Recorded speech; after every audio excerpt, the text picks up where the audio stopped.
لو رجعت من الشغل بعد أجازة العيد وحاسس إن النفس اتخطف بسرعة، ركز لأن شهر يونيو لسه فيه فرص راحة ممكنة ومهمة وممكن تظبط مواعيدك بيها.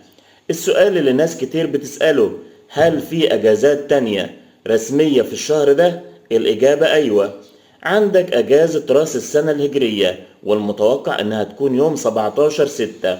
عندك أجازة 30 يونيو ودي هتكون يوم التلات 30/6. المفاجأة إن بعض الأجازات ممكن يتم ترحيلها لنهاية الأسبوع حسب قرار الحكومة. يعني رأس السنة الهجرية ممكن تتحول من يوم منفصل لعطلة أطول لو اتنقلت ليوم الخميس. أما بعد شهر يونيو فالمتبقي في 2026 أجازة 23 يوليو ومولد النبوي الشريف يوم 26/8 وأجازة 6 أكتوبر. والخلاصة ما ترتبش سفر أو مشوار مهم على التوقعات بس والتواريخ الثابتة. استنى القرار الرسمي النهائي لأن الحكومة ممكن تغير يوم الأجازة. وشير الفيديو عشان غيرك يعرف فاضل أجازات إيه في السنة دي. لو فاكر إن التسونامي بعيد عن البحر المتوسط فالكلام ده لازم يوقفك لحظة. في تحذيرات علمية رجعت القلق من جديد، خصوصا على سواحل جنوب فرنسا ونيس والريفيرا الفرنسية. السؤال المخيف هنا، هل في موجة جاية دلوقتي؟ الإجابة لأ. مفيش إعلان عن تسونامي وشيك، لكن الخطر العلمي موجود ولازم يتاخد بجدية.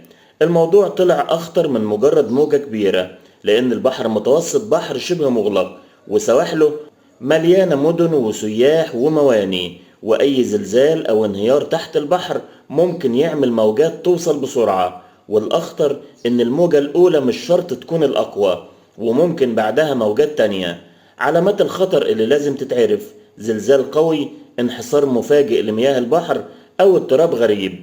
ساعتها ما تصورش وما تستناش، ابعد فورا عن الشاطئ وروح لمكان مرتفع. الخلاصة، التحذير مش للذعر والتخويف، ده للاستعداد.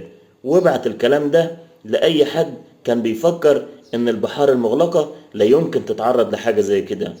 طبعا احنا في الصيف وريحة العرق بنقابلها في أماكن كتير، فلو ريحة العرق زادت معاك في الصيف ما تتعاملش معاها إنها إحراج وخلاص، لأن أحيانا جسمك بيبعت لك إشارة لازم تاخد بالك منها.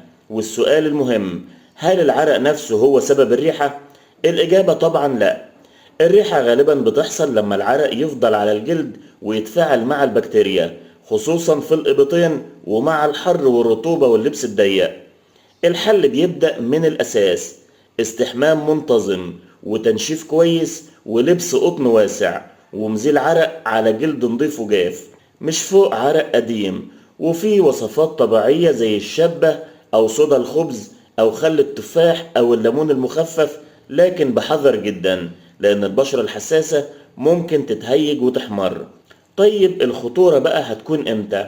لو الريحة اتغيرت فجأة أو بقت غريبة ومستمرة، أو معاها إرهاق شديد أو عطش أو نقص وزن أو اصفرار أو تغير في البول، هنا لازم دكتور.